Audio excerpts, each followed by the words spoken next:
mengambil sampel dari beberapa transaksi yang ada yang terjadi di perusahaan. Jadi, nah kalau akuntansi ini menyusun kayak kalau main balok, anak-anak main balok, istilahnya apa itu? Kayak Lego, itu disusun bentuk bangunannya.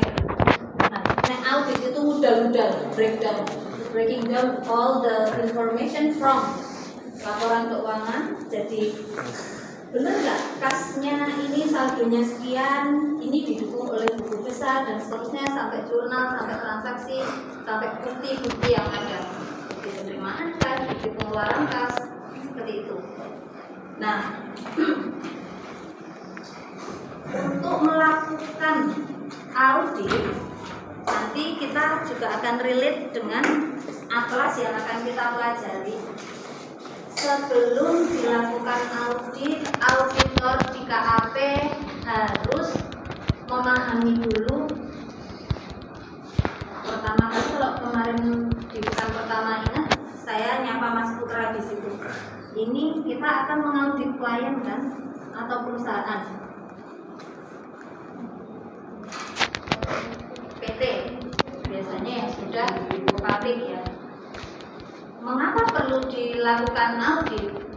Karena klien atau perusahaan ini kan dia menggunakan uang dari investor. Investornya mungkin bisa dari ini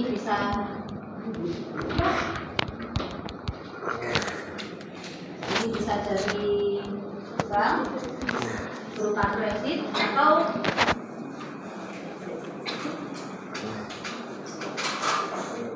kalau investor itu nanam saham ya, ini dari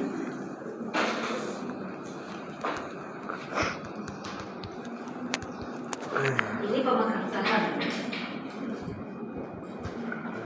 Uang yang diperoleh yang ada di PT yang digunakan perusahaan untuk menjalankan operasi bisnisnya, untuk marketing, untuk pengembangan dan seterusnya itu berasal dari investor.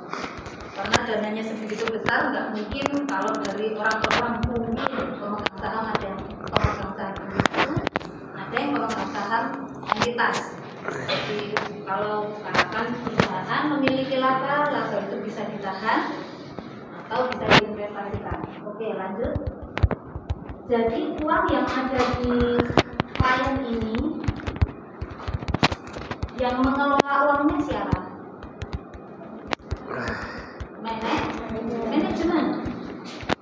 Manajemen ya. Jadi ada uang masuk dikelola oleh manajemen untuk menghasilkan macam-macam.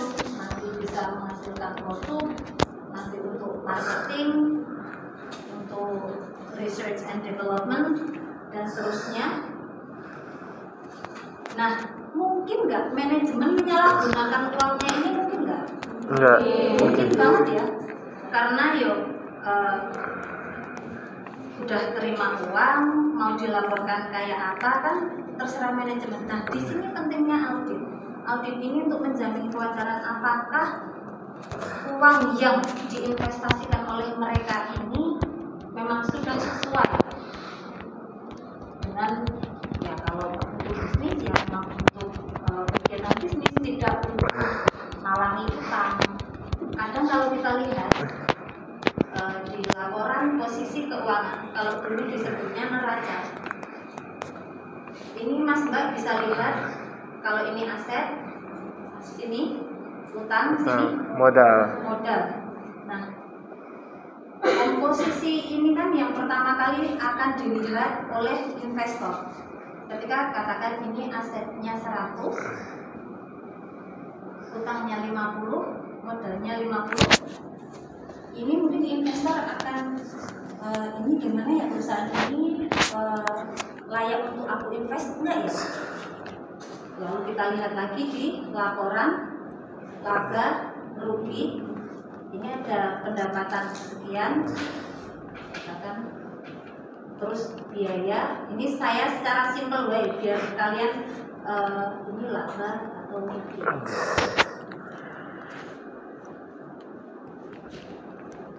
ada 4 laporan utama yang dijadikan acuan oleh investor untuk menilai kinerja perusahaan. Apakah perusahaan itu profitable, layak untuk diinvestkan atau enggak? Apa saja laporan itu? Satu, tadi laporan keuangan atau neraca. Yang kedua, laporan laba rugi. Terus beban modal dan arus kas. Pinter kabeh dua akuntansi tenan seneng saya. Oke, jadi paling enggak 4 laporan itu akan dijadikan dasar oleh investor untuk menilai apakah perusahaan itu layak untuk menerima uang mereka atau enggak. Nah, katakan seperti ini. Lalu di sini misalnya pendapatannya 200, bebannya 100. Labanya 100. Kalau cuma melihat dari ini saja kan mungkin masih ragu-ragu ya. Ini utangnya 50, modalnya 50. Jangan-jangan kalau aku invest ke sini, uangku itu untuk nyaur utang, iya kan? Enggak untuk muter di kegiatan perusahaan. Begitu lihat laporan laba rugi, ternyata pendapatannya 200, biayanya 100. Ternyata perusahaan ini labanya 100, hampir masuk, tapi ini nggak mungkin juga sih. Labanya setara dengan aset yang dimiliki. Nah, berarti ini perusahaannya bagus kalau dilihat dari seperti ini. Tapi sebenarnya nggak mungkin. Jadi selain neraca, laporan laba rugi ini juga akan menjadi bahan pertimbangan investor untuk invest. Nah, balik kita ke audit. Auditor nanti akan menilai. Kalau kita lihat tadi, misalnya katakan klien kepengen, aku minta tolong diaudit. Nanti akan ada surat permintaan audit dari klien. Jadi nggak tiba-tiba KAP apa langsung masuk telepon misalnya. Dulu suami saya di KPMG tiba-tiba masuk telepon kamu tak audit sini, nggak boleh kayak gitu. Harus ada permintaan. Kalau tanpa permintaan nggak boleh. Jadi setelah ada permintaan nanti kita nilai dulu. Maaf, oke, kamu kepengen aku audit ya? Kita nilai dulu perusahaannya seperti apa. Kita screening dulu. Nah kalau kalian mau, aku suka sama kamu, ya tunggu sebentar ya, tak kasih jawabannya sebentar. Nah ketika Mas Mbak bilang tunggu sebentar itu kan sebenarnya sedang screening. Kira-kira cocok nggak ya dia jadi bapaknya anak-anakku besok? Kira-kira dia cocok nggak ya jadi ibunya anak-anakku besok? Kalau mungkin, kalau katakan kalau mungkin Safi dulu, masa seduin ibu ya saya jeprak-jepruk itu ya arti makan ke orang tua ya gimana itu kan mikirnya. Tapi nggak tahu Mbak Isi lawan kok jepruknya saya jepruk mau nanti besok kayak selintik. Tahu selintik itu pantat ayam. Nah, balik lagi. Setelah screening tadi, ada surat permintaan dari klien ke kantor akuntan publik. Kantor akuntan publik akan merespon dengan istilahnya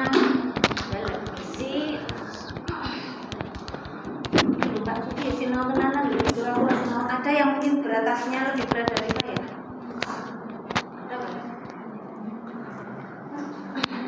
Nah, biar nggak salah langkah.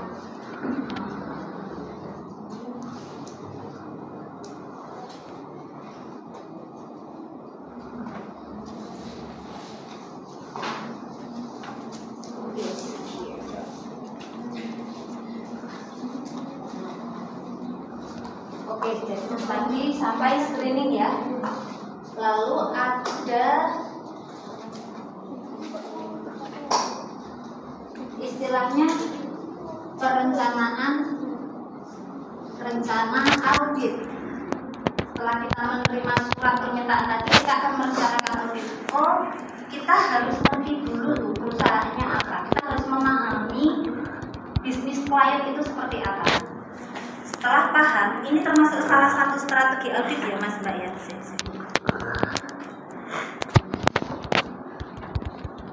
Jadi setelah kita paham klien kita seperti apa,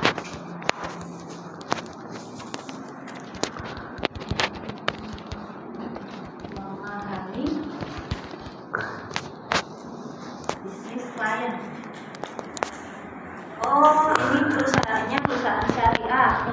perusahaannya perusahaan ekspor impor, karena nanti kita akan menggunakan standar akuntansi keuangan yang berbeda untuk menilai tiap jenis perusahaan. Nanti ada di atlas.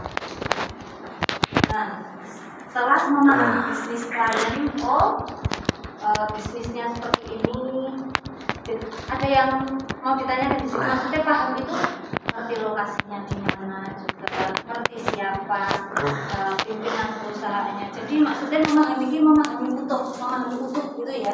Jadi nggak cuma paham utuh, kita mau tidak mau. Contoh saya apa? Ketika kita memahami bisnis klien ini dan senyampang tadi kan kita dapat surat permintaan, kita juga akan meminta, kalau kamu kepingin diaudit, kamu harus mintanya audit apa? Tolong KAP Hasanah mengaudit Telkom untuk laporan keuangan tahun 2022 katanya itu. Berarti karena berdasarkan surat permintaan ini, nanti saya juga akan meminta ke Telkom untuk menyediakan laporan keuangan tadi. Paham ya?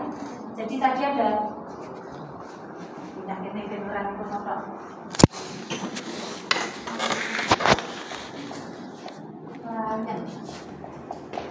Tadi yang pertama kali apa? Ada surat permintaan audit. Nah, tadi ini screening kan?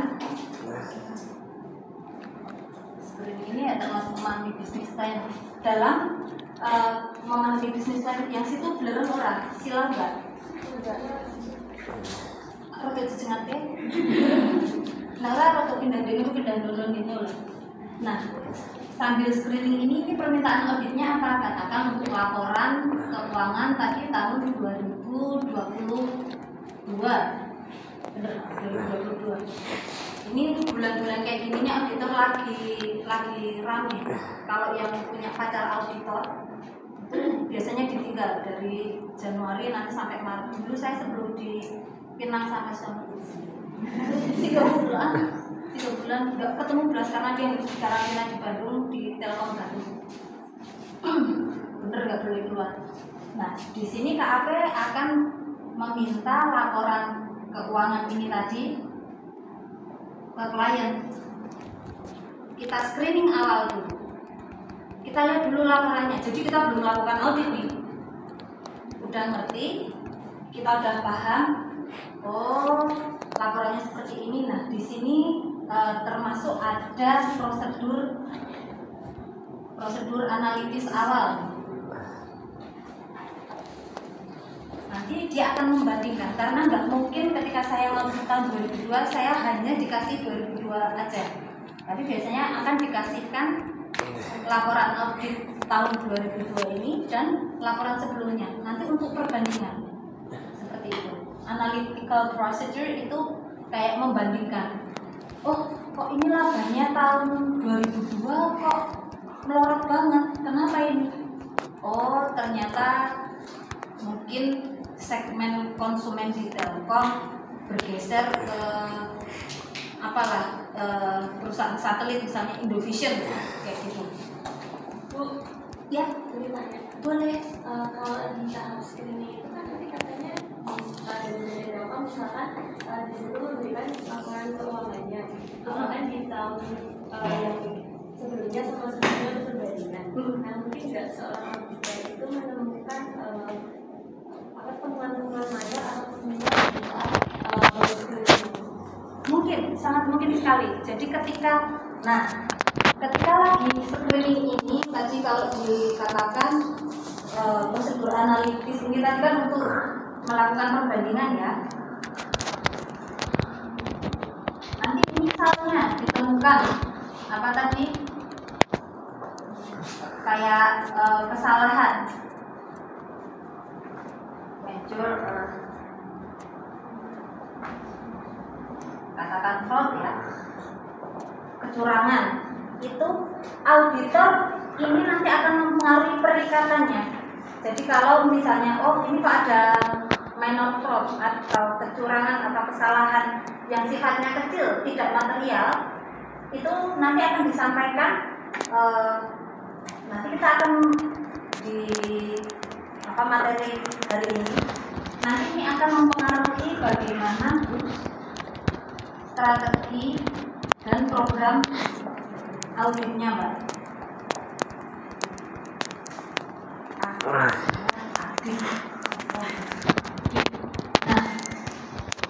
jadi nanti kalau ditemukan minor fraud, misalnya banyak minor fraud, ini kok kayak gini ya, tapi masih auditable, masih bisa lah kita audit.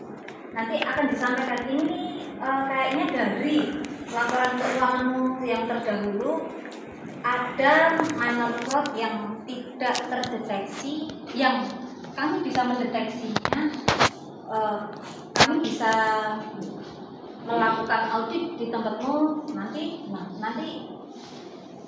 Secara internal, auditor internal di KAP ini nanti akan merembuk strateginya. Oh, nanti kita akan fokus ke fraud-fraudnya ini, Mbak. Tapi kalau misalnya major fraud, misalnya ini kok nggak terdeteksi ya sama auditor sebelumnya, padahal ini major fraud, kayak gitu, kita boleh setelah ada permintaan ini, maaf, ternyata kamu nggak qualified untuk aku nggak bisa ngaudit karena kamu ada major fraud, kayak gitu. Jadi ini belum ada ikatan, belum ada cinta di antara mereka, kayak gitu ya. Jadi belum ada perikatan, kita baru screening.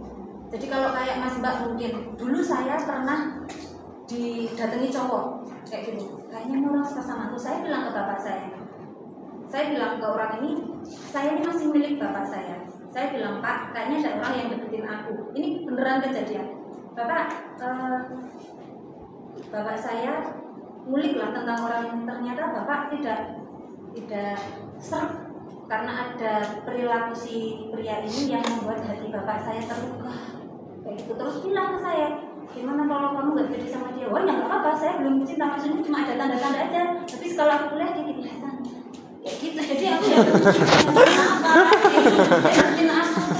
habis kuliah sama ciwi-ciwi muncul gini, kuliah pinjam catatan like what? Jadi belum ada ikatan. Jadi ya belum ada kata putus, belum ada kata apa-apa, belum ada ikatan namanya. Jadi, oke, tadi sudah ya, boleh.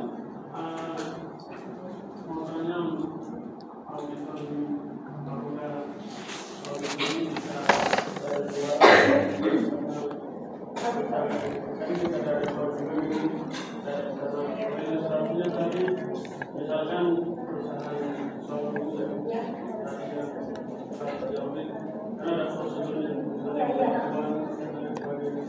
nah, kalau itu berarti auditornya sudah pengen ya dari luar dari organisasi itu.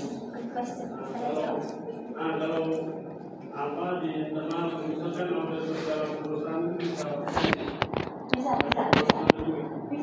Oke, good question. Jadi kita belajar di kelas ini asumsinya kita adalah external auditor ya. Jadi kita auditor eksternal yang kita akan meriksa perusahaan yang kita ini bukan anggota dari dalam perusahaan. Katakan tadi KAP Hasanah mau di Telkom kayak gitu. Sedangkan tadi yang ditanyakan Mas Frankie now nilainya bagus. Saya hafal loh.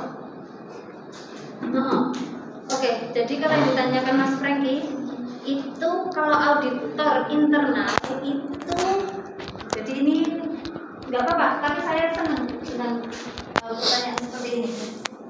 Kalau tadi ada auditor itu ada internal, ada eksternal.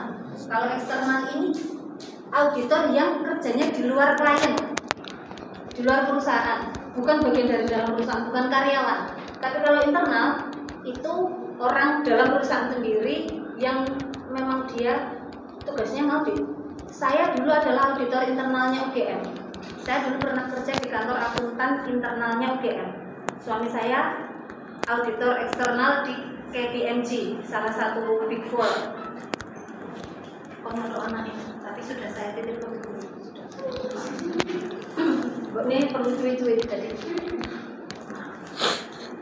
Tadi suami saya di Big Four, terus saya selesai kuliah itu suami memutuskan untuk masuk ke BPK.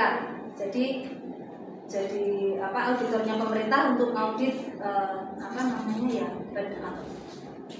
instansi yang menerima dana dari pemerintah kayak sekolah dan macam-macam. Oke, saya adalah karyawan kontrak UGM waktu itu, dan karena saya jurusan akuntansi, saya memiliki kapabilitas untuk menjadi auditor. Setelah dilakukan seleksi, saya ditunjuk kerja di kantor audit internal. Nah, di situ saya akan melihat unit-unitnya UGM. Jadi sebelum UGM secara utuh, jadi ada fakultas kan macam-macam tuh Mbak.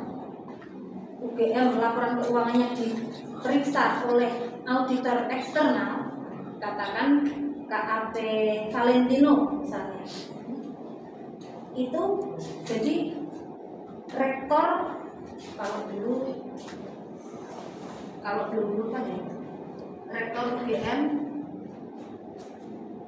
Kalau di sini kan ada direktur keuangan, direktur operasional apalah. Nah, kami langsung sejajar dengan rektor karena kami hanya bisa menerima perintah dari rektor untuk meriksa bawahnya ini, dan kami melaporkan langsung ke sini. Loh, ternyata direkturmu ini bermasalah loh. Ada temuan laporan keuangan. Ya kalau zaman dulu kan kadang kalau misalnya karyawan ada misalnya menerima tamu, kadang ada istilahnya feedback, ada apa sih kalau dibilang ya suap ya kayak gitu, dan itu merugikan UGM ternyata. Setelah ada kantor audit internal ini, semuanya jadi rapi. Kayak misalnya ini cerita ya, anggaran katakan untuk seminar itu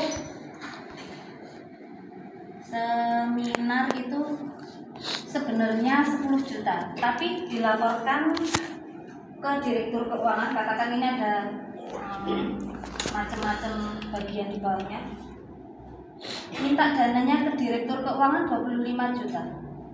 Padahal seminarnya 10 juta untuk si narasumber, untuk sewa gedung dan macam-macam. Ternyata sekian cukup. Bukti yang ditunjukkan yang 15 juta itu katakan kalau dulu akunnya itu jadi cuma pakai kwitansi biasa ditandatangani itu loh Mas Kak. Dan itu kalau yang penting ngomong kwitansi nih. Kalau zaman dulu kan kayak gitu. Dulu memang belum rapi ketika awal saya masuk ke sana. Saya termasuk pilot project di KA-nya UGM dulu. Nah, ini kan ada buktinya Mbak, ini 15 juta ini sudah kami bagi ke panitia. Kadang kan kayak gitu. Pernah kejadian kan ya? Mungkin yuk kita jadi panitia seminar atau apa-apa, nanti kalau ada lebihnya kita bagi bareng-bareng. Ternyata kayak gitu tuh nggak boleh. Nah, ternyata loh, lihat dari satu kegiatan seminar aja UGM sudah dirugikan 15 juta. Bayangkan berapa ratus seminar yang diadakan setiap tahun. Waktu itu sempat ada temuan hampir 10 miliar. Dan atasan saya langsung dapat hadiah mobil. Lagi istilahnya kita yang kroco-kroco ini kan lu ada kwitansi salah saji ini. Oh ini kan enggak layak kwitansinya. Kita panggil ke direktur pengelola-pengelolanya itu. Ini kok ada kayak gini. Mereka langsung dapat teguran, enggak boleh lagi kayak gitu. Karena memang baru pertama kali ditegur. Tapi kita bisa melakukan penghematan sekian puluh miliar waktu itu. Ya langsung saya naiknya mobil baru kinclong kayak kita yang ngetes ya ampun, itu mobil kita ya kalau coba dibagi kayak gitu. Nah misalnya kayak gitu. Nah jadi Mas Franky jadi auditor yang internal ini, kita akan membenahi dari dalam dulu sebelum dicek keluar dong ya. Dan kita misalnya rektor bilang kayak gini, oh udah deh nggak apa-apa kayak itu nggak apa-apa misalnya. Tapi kan nanti di sini juga ada dewan loh. Jadi entahlah struktur organisasinya tuh kayak gurita gimana gitu. Ada dewan kayak komisioner apalah kayak gitu. Jadi tidak hanya orang UGM saja. Jadi di sini ada Sri Sultan, ada anggota DPR, ada apa, jadi orang-orang penting yang ikut menyoroti kegiatan UGM kayak gitu loh. Nah ini mereka juga punya akses untuk laporan ini secara tidak langsung. Ini rektornya kok diem aja misalnya. Nah jadi Jadi kalau di internal auditor itu biasanya nanti ketika mereka menemukan celah atau kesalahan, ini udah salah loh, nggak sesuai loh, cepet diperbaiki sebelum nanti kita diaudit oleh auditor eksternal. Begitu auditor eksternal yang ngecek, udah kan wajar, misalnya pendapatnya tidak wajar, udah publish di masyarakat, perusahaan kita yang jatuh kan. Nah kayak gitu. Jadi peran auditor internal itu lebih untuk kepatuhan terhadap hal yang sudah menjadi konsensus atau aturan di sini. Di UGM dulu ketika saya kuliah, audit internal itu satu mata kuliah sendiri dipelajari satu semester. Jadi nanti kita mempelajari struktur organisasi, hubungannya itu seperti apa. Nanti kita ya kayak gitu deh. Aku malah tekan begini. Mas Franky sudah puas? Semoga puas ya. Kalau belum puas nanti ke rumah. Oke, mau nanti ceritanya. Oke, tadi kalau ada, jadi belum ada ikatan antara klien dengan KAP, dengan auditor. Jadi kita asumsinya di kelas ini adalah auditor eksternal. Nah, oke. Ketika screening tadi kita memahami bisnis klien. Setelah kita paham bisnis klien sambil kita melihat laporan keuangan, dulu catatan kuliah saya itu buka tanda panah, tanda ini, isinya kan mirip-mirip. Orang direkam. Ini di playback. Setelah melihat laporan keuangan, secara naluri ya, secara otomatis auditor ini akan paham kalau laporannya saja bagus, sistem atau struktur pengendalian internalnya biasanya bagus. Tidak ada fraud yang ditemukan misalnya. Laporan dari auditor sebelumnya bagus, berarti SPI-nya, struktur pengendalian internalnya bagus. Kita harus memahami juga struktur pengendalian internal di klien. Itu demi tangan orang untuk klien itu.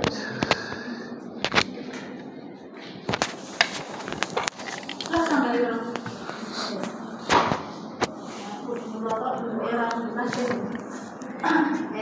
Jadi ketika mengembangkan strategi audit, ini auditor paling nggak ngecek atau melakukan pengujian untuk menentukan bahwa laporan keuangan disajikan secara wajar. Yang tadi ini dengan bahasa saya supaya Mas Mbak mudah memahami. Sesuk nek ujian saya atau pembelajaran ungkapan dengan bahasa yang Mas Mbak pahami, yang nggak mesti harus teoritis kayak gitu.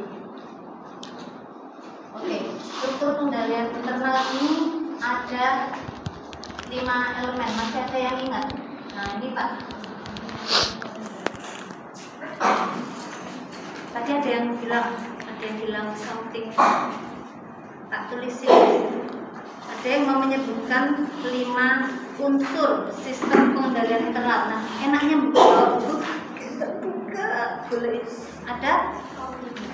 Angkat tangan, sebut nama. Jangan. Oke, 1 saya sebut lingkungan pengendalian. Masih ada 4 lagi, ada yang mau nambahin? Penilaian risiko. Mas, baik. Saya tak tulis. Delete. Aktivitas pengendalian siapa ya? Terus. Oh, lainnya. Oh, pinter ya Mas Bayu. Wait a minute, hold on. Ini saya kok kepengen nyoba model profesor saya dulu di UGM. Ini jujur yang kemarin jawab sudah tak masukin. Oh, kemarin Mas Bayu jadi ketua sudah tak tambah 5%. Siapa kemarin yang jawab Mbak Arum, saya tambahin 2%. Kayak gitu. Tadi ini Mas Franky ya, tadi yang sudah jawab. Terus ini Mbak di sini yang pakai tinta hitam sedang menulis hansipnya, namanya apa? Regina. Nanti kalau sampai sebelum UAS itu ternyata komponen kalian sudah 100, nggak perlu ikut UAS, oke? Jadi Jadi I need the energy from this class. Apalagi Mas baik, tadi udah ya. Jadi yang pertama tadi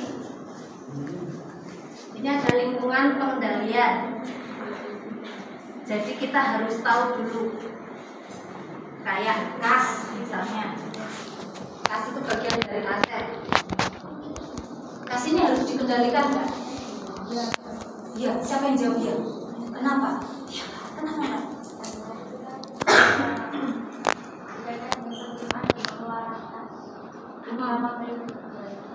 Karena rentan untuk diselewengkan. Namanya Elia. Kamu kalau nggak salah nilai tugas pertamamu 100 masih. Lingkungan pengendalian. Nah, kayak contoh tadi kas itu perlu dikendalikan nggak? Perlu. Kas itu adalah aset yang paling liquid. Oleh karena itu ditaruh paling atas kan. Mudah sekali diselewengkan. Kita terima, kita keluarkan. Kayak tadi ini, wah kita dapat uang 100 juta. Yuk kita untuk hangout ke Makau misalnya. Bisa kan? Nah, gimana pengendalian di sini? Oh, yang menerima kas dengan yang mengeluarkan kas itu harus berbeda. Yang mencatat kas dengan yang menyimpan kas itu berbeda. Itu namanya ada pemisahan tugas, segregation of duties. Contohnya seperti itu. Jadi lingkungan pengendalian, oh untuk akun-akun tertentu auditor harus jeli. Oh, kas ini mau nggak mau memang itu termasuk harus jadi fokus audit karena di situ banyak sekali dimungkinkan untuk diselewengkan tadi. Oke, lingkungan pengendalian tadi Mas kayak apa lagi Mas? Penilaian resiko. Mas tadi boles banget. Penilaian resiko boles. Kenapa berarti malah ngelotok ya Mas? Penilaian resiko. Contoh tadi kas itu resikonya besar sekali untuk diselewengkan. Jadi ya kita harus memahami mengapa kita harus mengerti SPI ini.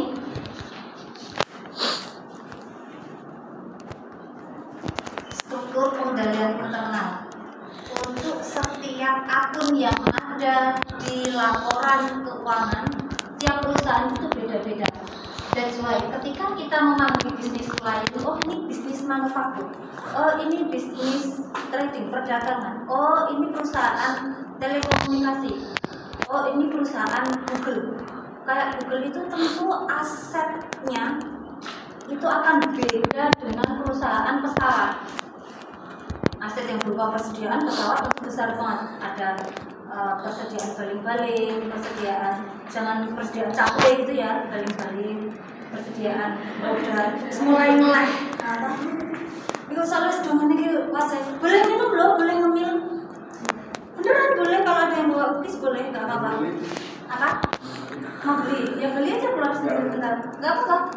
Penilaian resiko. Nah, ketika kita paham bisnis klien, kita akan mengerti resikonya kayak apa. Perusahaan Boeing, perusahaan pesawat itu dia memiliki resiko yang besar di persediaannya, ya kan? Dia harus menjaga itu persediaannya. Oh bener nggak? Jangan-jangan baling-baling pesawat cuma diongroke, digubuk, kan nggak mungkin. Harus buat hanggar yang besar, harus ada pengamanan. Beda dengan Google nggak perlu punya baling-baling, nggak apa-apa, asal punya cate, pizza, cilok, pentol, itu nggak apa-apa. Yaitu untuk snack karyawannya. Kalau Mas lihat di Google, gimana bisa masuk Google tuh? Aku kan cuma akun kan.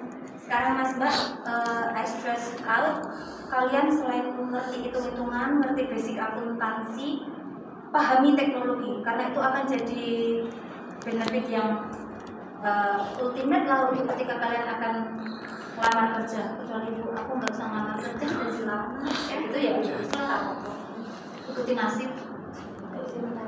Ya kalau terkait tadi kan dikatakan kalau berarti kan audit dia harus menguasai semuanya, bisa tiap perusahaan berbeda soal pengelolaannya. Itu berarti audit harus memahami bisnis lain berbeda. Apakah ada masanya untuk memahami itu ada batasnya? Oh ada. Jadi kalau kayak tadi permintaan katakan petingginya Telkom datang ke petingginya KAP atau tadi KAP Valentino, langsung ke Mas Valentino. Mas Valentino tolong audit saya. Otomatis Mas Valentino sudah mengerti bahan-bahan Telkom ini perusahaan yang bergerak di bidang jasa, katakan seperti itu. Beda dengan manufaktur atau beda dengan Google tadi misalnya. Yang cocok untuk audit di Telkom ini timnya ini. Jadi lalu tim yang sudah dibentuk oleh Mas Valentino ini tadi akan melakukan screening dan macam-macam. Audit itu dibatasi at most paling 3 bulan. Saya pernah ditinggal itu 3 bulan itu laporan sudah selesai. Makanya ya kalau Mas Mbak screening itu jangan lama. Ini cakep enggak ya? Ya ampun beratnya enggak sesuai deh kayaknya nih itemnya enggak sesuai deh. Terlalu tanning banget kayak gitu. Besok kasih pemutih kayak itu bisa. Tapi itu makanya kita paham. Screening berpikir itu jangan terlalu lama. Yang penting action. Aku mau sama kamu. Ayo. Tapi ya sebentar. Oke, jadi memang ada waktunya Pak. Ketika kita membaca Telkom, kita nanti akan dapat laporan dari klien biasanya perusahaan saya ini notarisnya ini berdirinya di sini lokasinya, terus menggunakan standar akuntansi yang seperti ini. Nanti langsung ke KAP, mungkin ke Mas Valentino dicek, ini pakai SAK yang syariah, cari tim yang biasanya syariah kayak gitu audit syariah. Jelas ya Kak? Namanya Anggi. Kemarin saya barusan nyertain anak saya sebut Anggi dan Angga.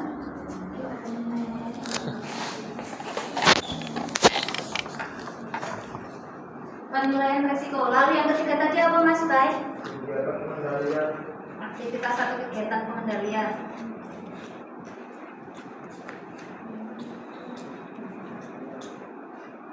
Di sini apakah benar tadi sudah ada, kalau di kas sudah ada pemisahan tugas, sudah ada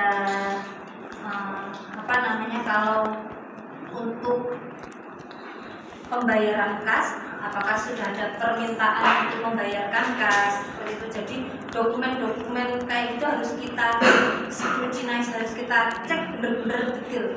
Karena kita ngomongin PT ini kan listed di Bursa Efek kan, jadi mereka tentunya sudah nggak main-main lagi untuk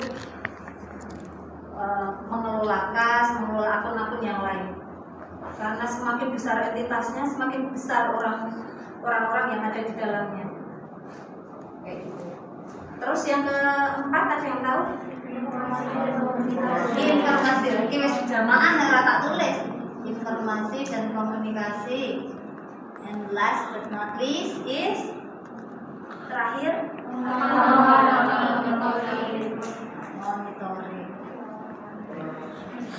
monitoring pengendalian atau seterusnya. Jadi kas tadi apakah ini sudah alur informasi di tiap akun ini sudah wajar.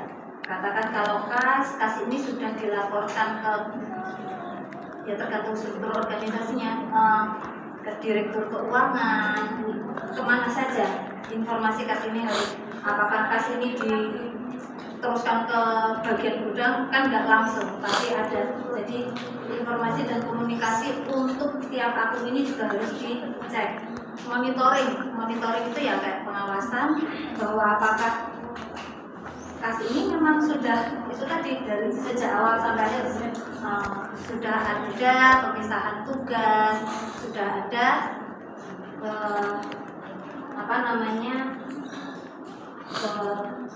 alur informasi atau komunikasi yang jelas untuk kas ini. Nah, lalu strategi audit selanjutnya ini ada yang bilang bahwa 3, 4, dan 5 ini bisa dikategorikan termasuk uji substantif. Jadi, mohon maaf ini saya ditelepon gurunya anak saya sebentar.